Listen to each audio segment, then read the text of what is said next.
Hello, everybody, and welcome to the sixth episode of FRR Recap. This week is an episode where there was no racing, unfortunately. We're in our 2 week Christmas and New Year's season break. It's the only mid season break we're going to have. It splits round 5 and round 6, like I said, by 2 weeks. We're now heading to the end of the break and into round 6. Not much has gone on in the league because there haven't been any races, but we are looking forward to going racing again on Monday the 9th of Monday and Tuesday the 10th of January.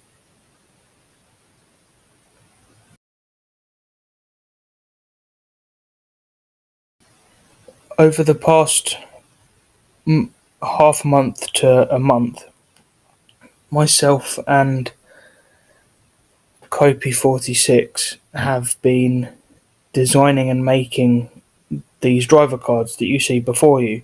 These two examples are the cards for our two reigning champions, both Stocky F1, who is our reigning Tier 1 champion, and RNG Merit, who is our reigning Tier 2 champion. As I said, a lot of work has gone into these. Every driver that has done more than 3 races with us has them. For any drivers that are listening that don't have the cards, that is because we haven't seen enough from your performances to get an average out and sort of decide what your stats should be. If you stick with us, then in time you will have one made for you.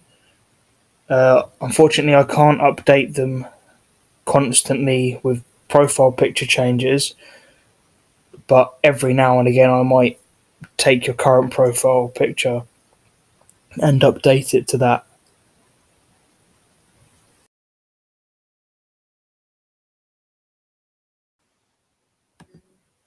So we saw Silverstone as our first round this season. There was a fair bit of action for the opening round across both tiers races, but for each of you individually, what was that race like? Take it in turns, obviously, so you're not all talking at the same time. Who's going to start? Do I start? I'll start. For me, Tier 2 Silverstone, it was a race I felt like it was a lot of chaos, but I felt like I had the pace, just not the luck I needed to get like good points and good scoring. Also made a mistake, 1 or 2 mistakes, which didn't help. But overall, I felt that race that I showed myself that I could be competitive this season. And right now, like, I'm 8th, and I think I can improve on that later on in the season. But Silverstone showed me that I could really race at the top.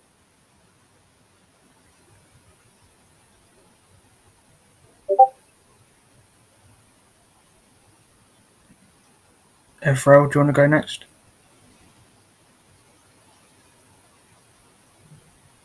Do you want to go next? Just talking about Silverstone at the minute. To me in the Silverstone, I thought this race is going to be, average. And that going to debut, I wanted to score points whenever I finish. And, the pace of the rain was very good. And I cannot lie. I kept patient on track. I caused a little accident, which my apologies. And then by going at the end of the race, finishing P5 on my debut race, that is quite surprising. That I finished top 5 on that bad circuit. I now focusing on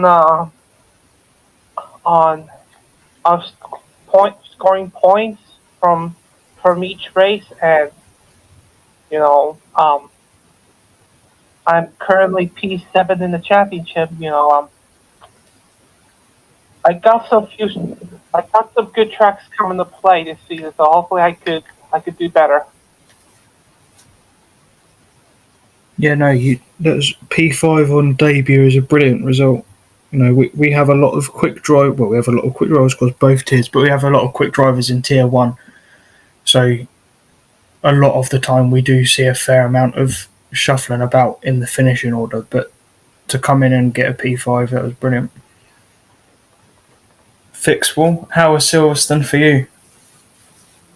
Didn't race. I missed the opening race of the season. Oh, you did, didn't you? Oh, yeah. Yeah.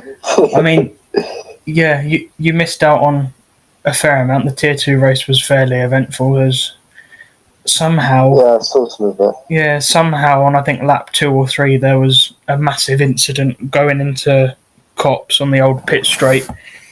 I don't quite know how, but there was. It's tier 2, anything's possible. I was going to say, anything is possible in tier 2. Yeah, it was okay. We didn't see the rain like tier 1 did. It was sunny all weekend, but it was still a lot of fun. So round 2 was then France, everybody's favourite track. How did France go for everybody?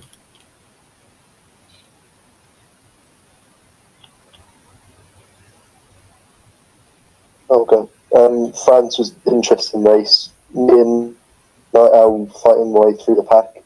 I looked like I was going to pick up some good points towards the end of the race, and then came into a late safety car, spun late on and dropped right back down the pack.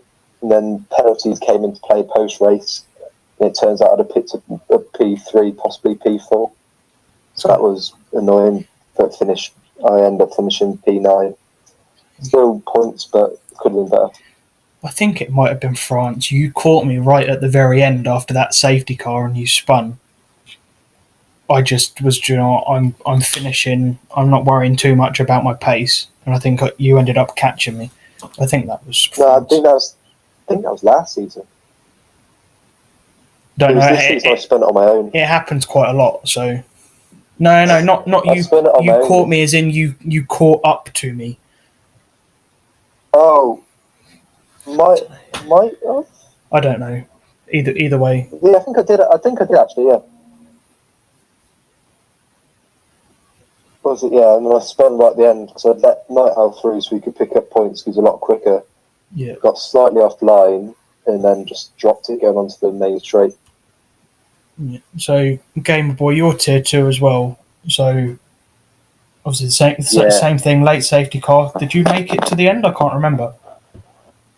I'm looking at the race results right now. I'm seeing I'm P4, but looking at standings, I wasn't P4, so a couple of penalties post-race happened. I don't know exactly what for anymore. Wait, let's check what happened. Oh yeah, the thing with the pit entry. Yeah, the pit entry when I didn't really pay attention to it, but for the rest, France, I was able to keep up with the faster guys, but I wasn't able to either overtake or keep them behind. So I was just following them through and not really overtaking them. So that was quite irritating for me. But for the rest of the race went quite well for me. And again, I thought that I had good pace. So yeah, I was happy that race. What about you, FRL? Well, France, I don't like that track so much. I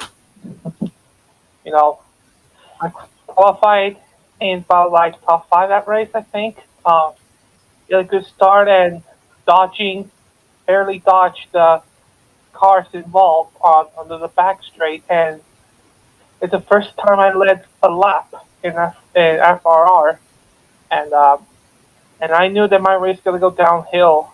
Considering I don't like this track so much, and You know, um, I, I try to keep it clean, and I thought I could have finished P6 that race at most, um, until the McLaren appears to join the battle, and we both had a good scrap at the last stages of the race, side by side throughout sector 3, and he got me to the line. So, it was a great match, but I did not beat him in the end. So it was good. I couldn't complain. Yeah, that's fair. I think France.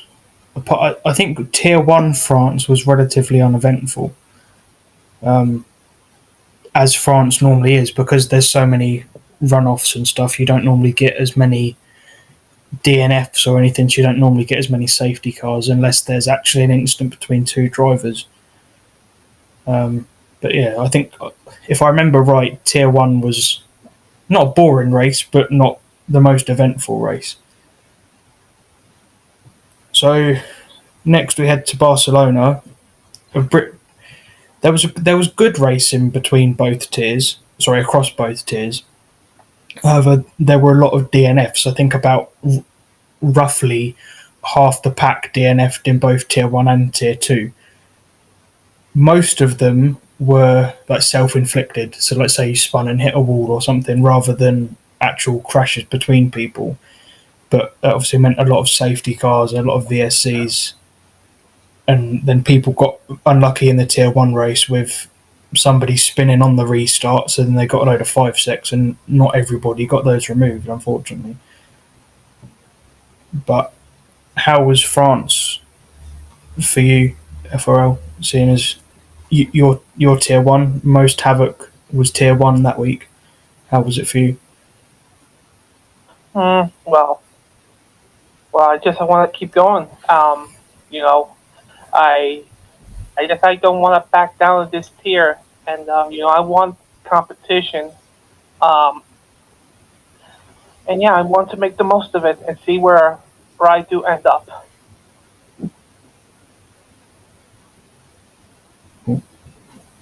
Gamer boy? Yeah, I didn't do Spain. I was sick that week, so I missed out on it.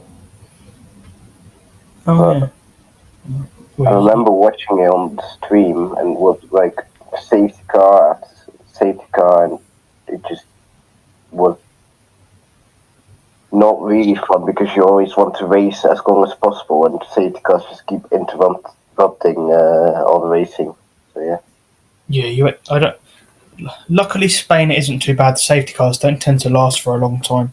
But some tracks, like Singapore, if you get a few safety cars, you actually end up with very few racing laps, which is a shame. But yeah, luckily Spain isn't too bad.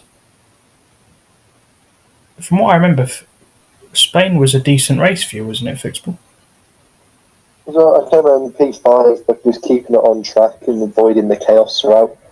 That's been my main goal this season. Just if I stay out of trouble, I know I'm not the quickest, but I know I'm quick enough that I can stay with people.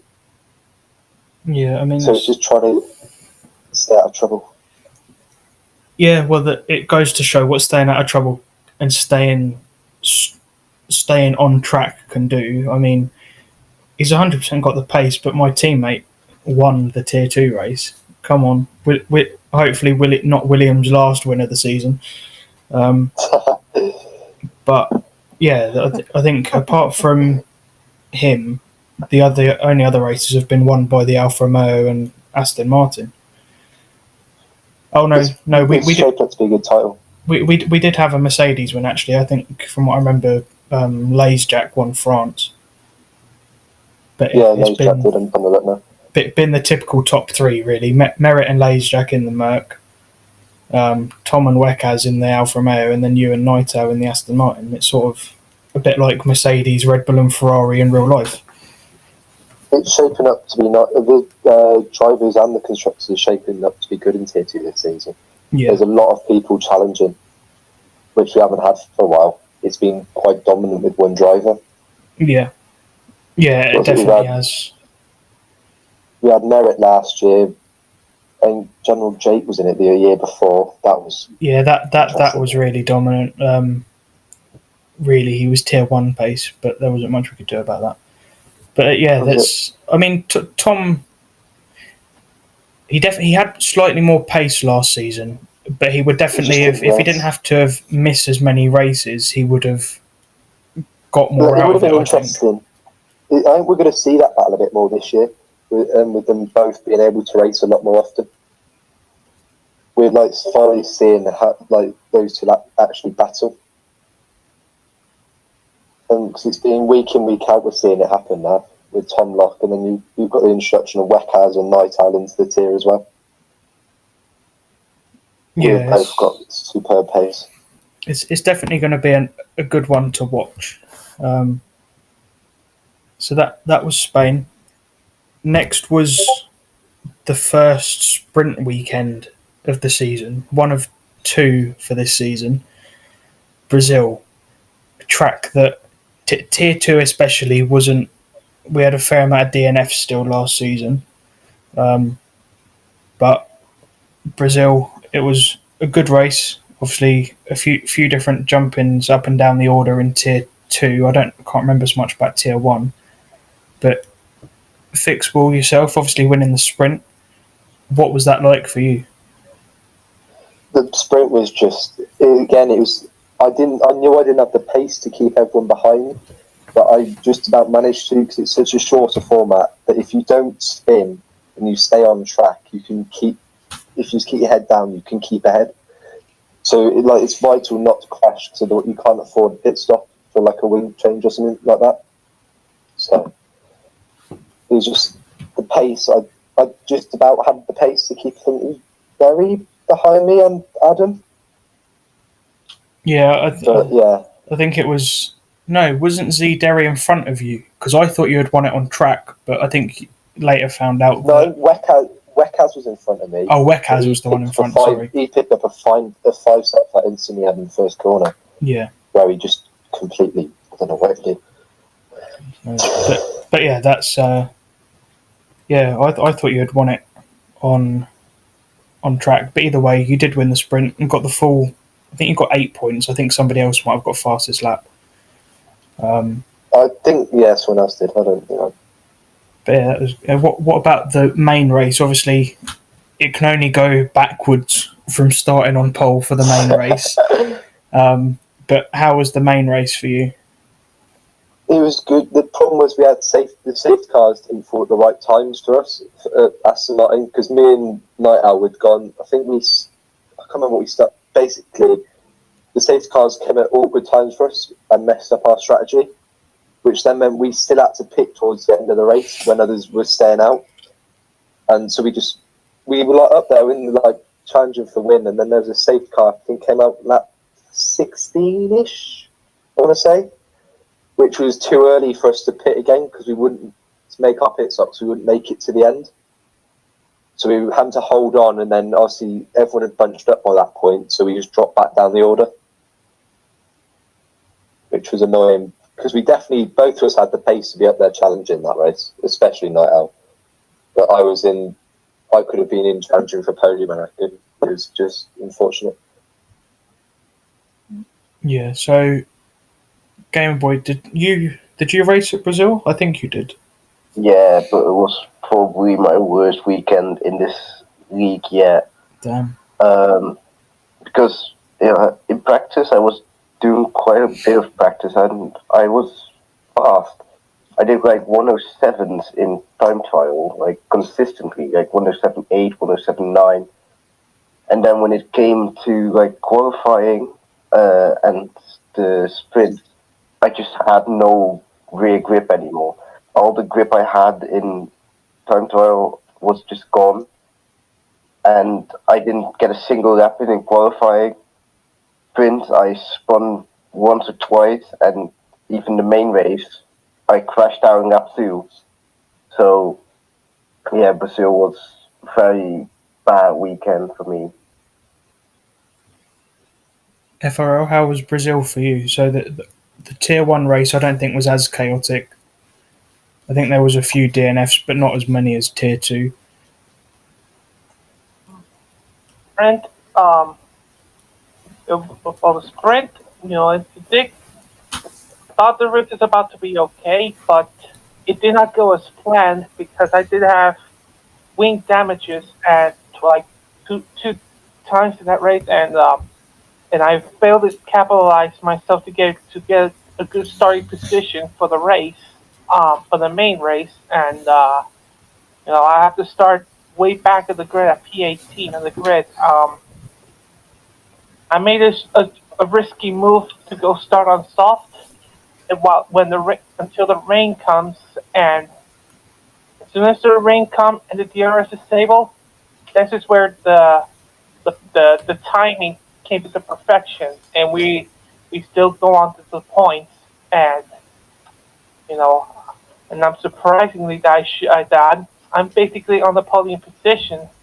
Like that came out of nowhere. You know, I thought I thought I could basically shock to get a podium in that race. Until I got until I got a penalty for leaving insufficient space on Rasa, and I disappointed myself that I should have got that podium there. And despite like I'm like a mid pack driver, and yeah, it was a good recovery that race from P18 to finish fourth. That's okay, but if I was on the podium, I would be very happy.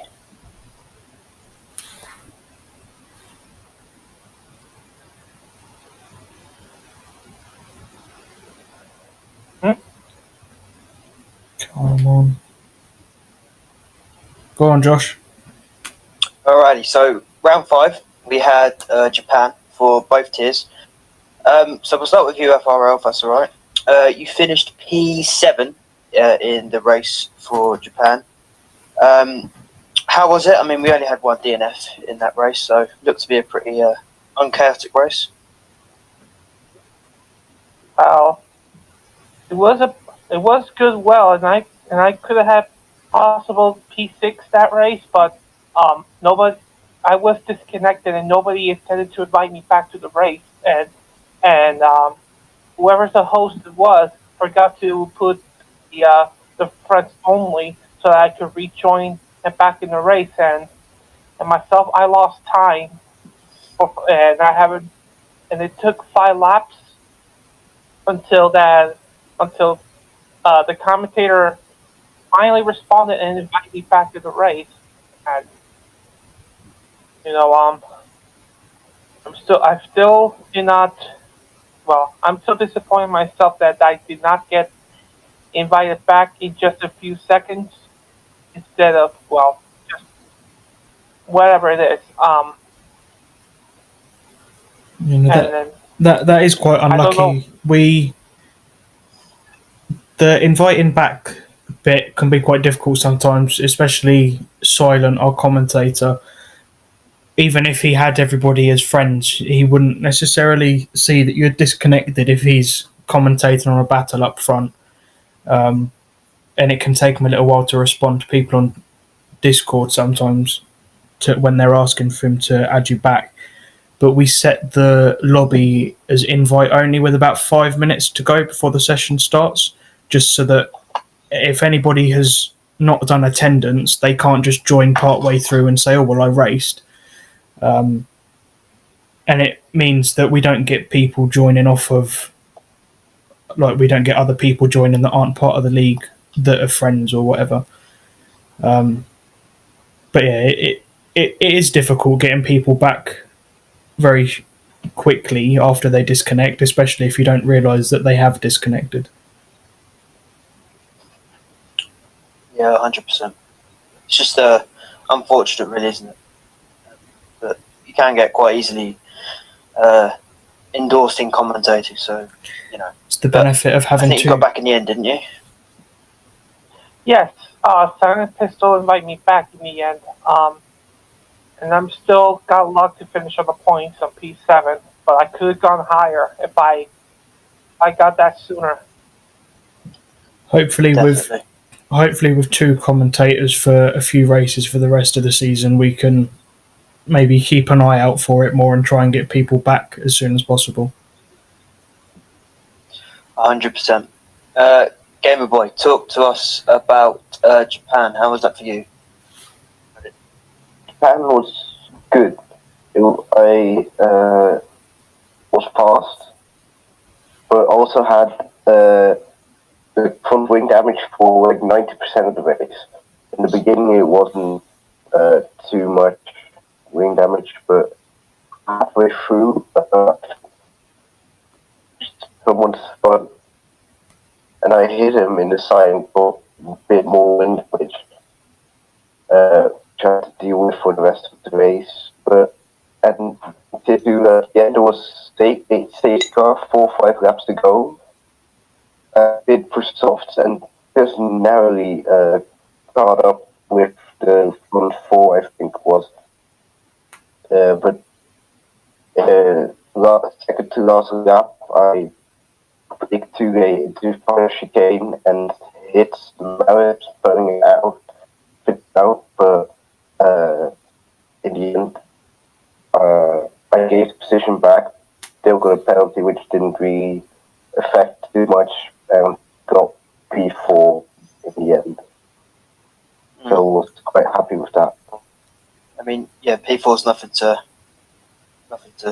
cry about. You know, it's still a really good result. Still a lot of good points in that race, despite obviously the wing damage, etc.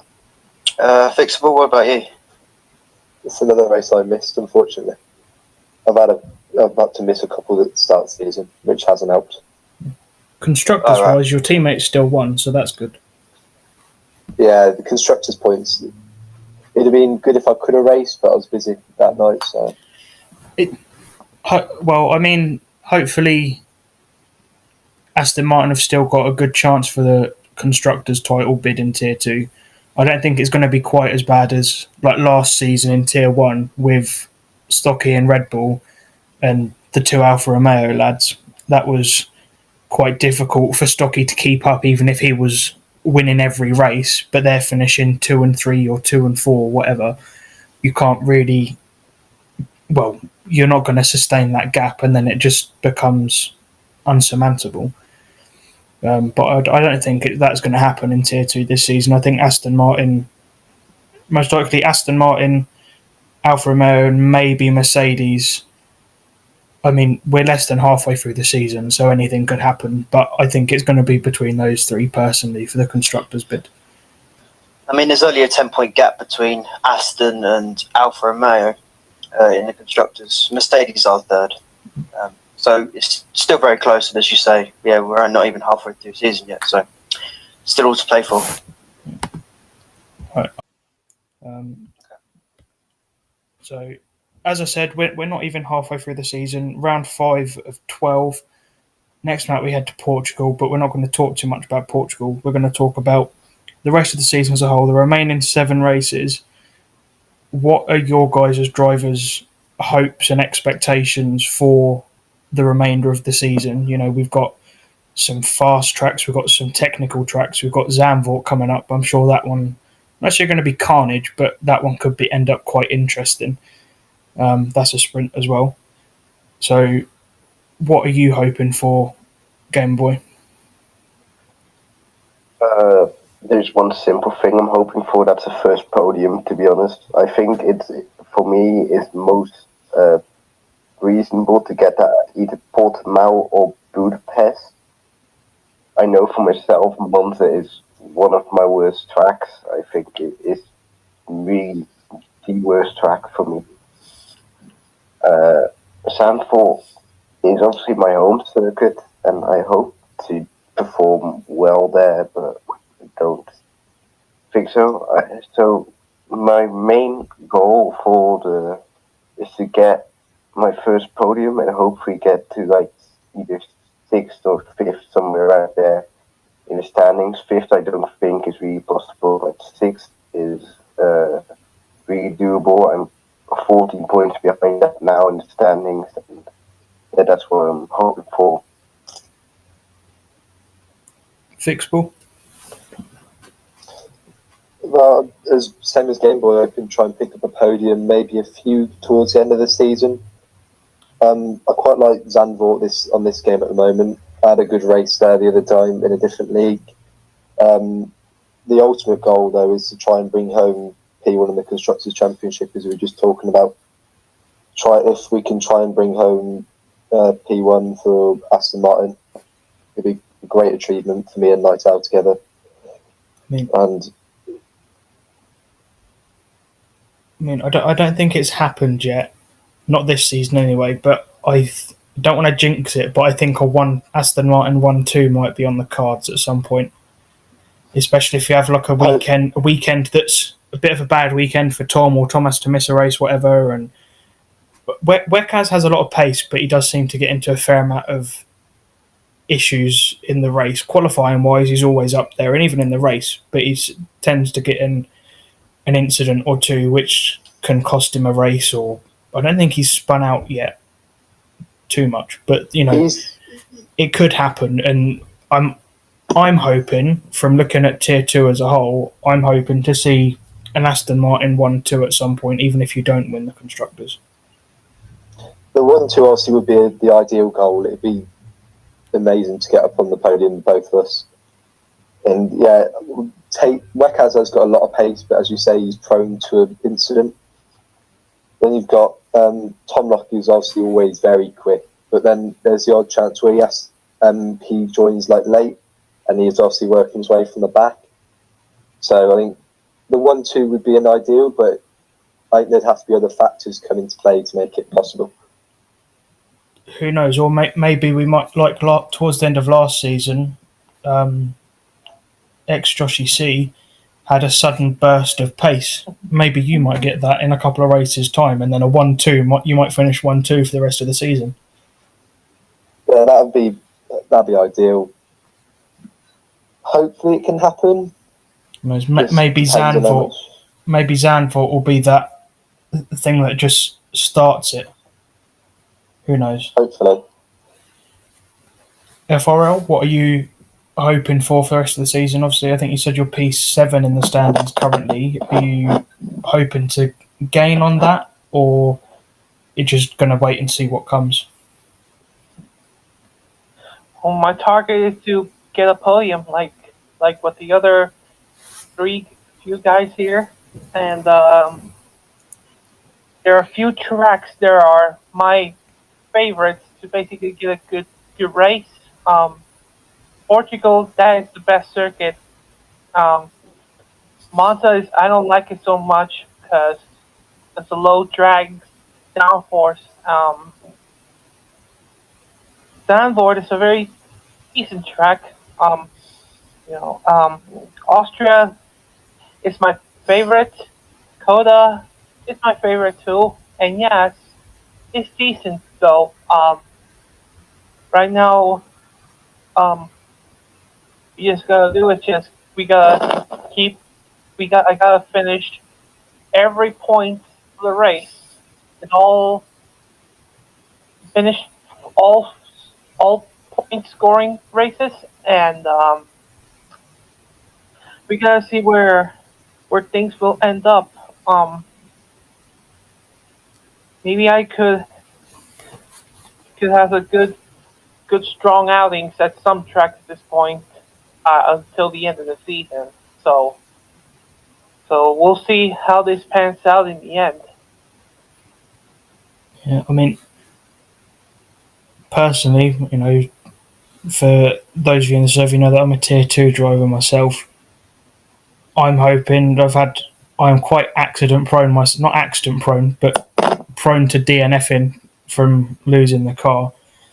I'm hoping to continue with the points finishes, whether it's 2 points, whether it's a P9 or a P4. I got quite lucky recently in Brazil. I got really lucky. I got points in both the sprint and the main race, and Japan as well. We saw a few spins and we were able to, I think, as a team, we came home 5th and 6th. So, not the best points, but it's still better points than 9th and 10th or no points at all. I don't personally think a podium's on the cards unless we have something crazy like last season in like Miami. I think 2 or 3 people got disconnected. You had collisions. It was wet. Unless we see something crazy like that, I don't personally think a podium's on the cards. But you never know. So, I feel like Josh, what are you hoping for? So, your commentator, what are you hoping to see from an outside perspective over the rest of the season? I mean, in Tier 1, it looks like we've got a really close championship fight. I think the top 7 in Tier 1 could all go on and definitely have a really good shot at getting this championship. So I think we've got a really good championship there. I think if we have some incredible racing, maybe some shock results, that'd be really good. And I think in Tier 2, we've got a really close Constructors' Championship. You know, you've got Aston Martin 10 points off Alfa Romeo at the top, and there's a 24 gap lead for first and second in that Drivers' Championship. So I think definitely Constructors in Tier 2 is definitely one to watch out for. Who knows who could win it? I mean, Aston Martin, you know, a couple of good results could swing your way, and who knows where you might be come the end of the season. But I mean, really good racing.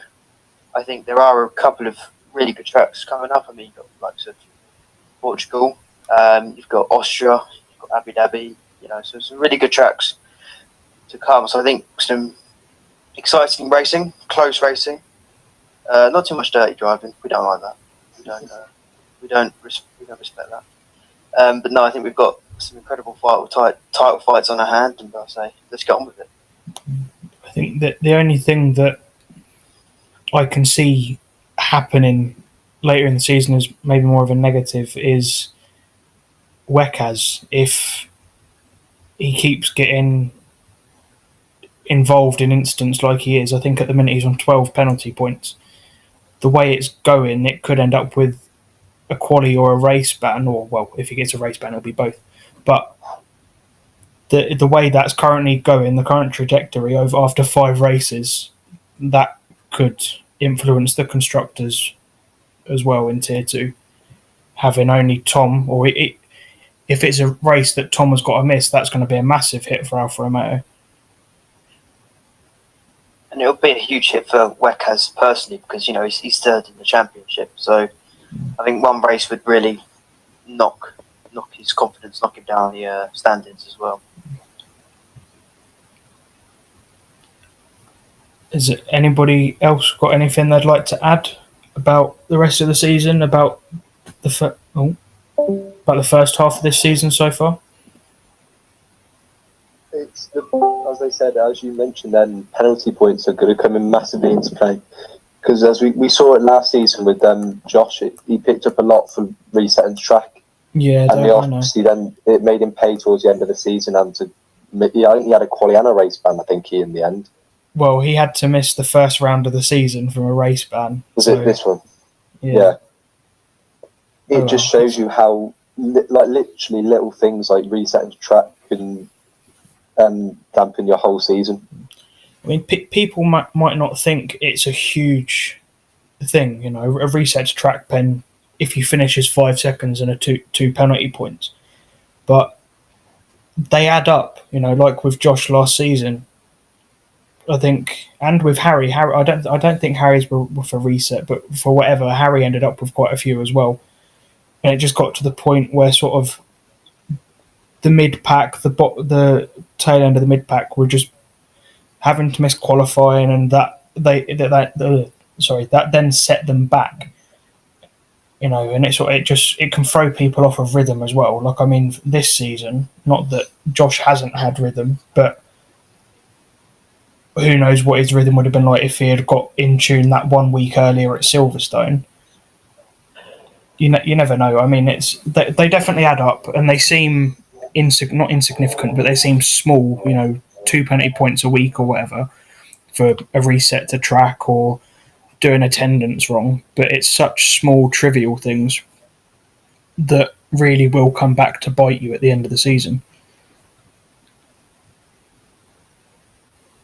So if nobody else has got anything else to add, I'd like to thank all of you for coming on, giving up your time, recording with us.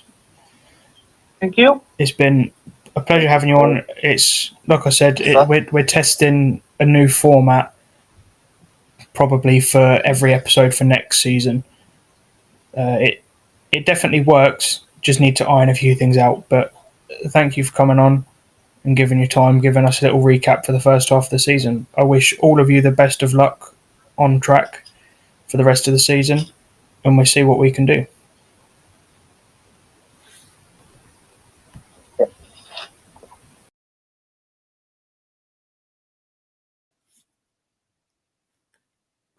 So with that marks the end of episode 6 of FRR Recap.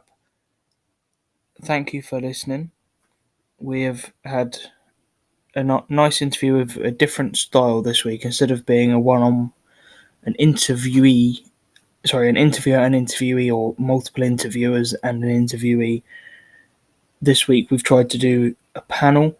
So we had 2 Tier 2 drivers. We had Fixable Rhyme. Well, we had 3 Tier 2 drivers. We had Fixable Rhyme, Gamer Boy, and myself, JL Moser. And then we had FRL Cretio from Tier 1. In time, we would like to test this format more, and maybe going forward into next season, it will be the format that we do our interviews in for recap. But once again, thank you for listening this week. Unfortunately, there was no episode last week, but that's because so much work was going into the driver cards and partially into this week's episode. Come back next week for round 6's episode, which will be episode 7, for the Portimao episode.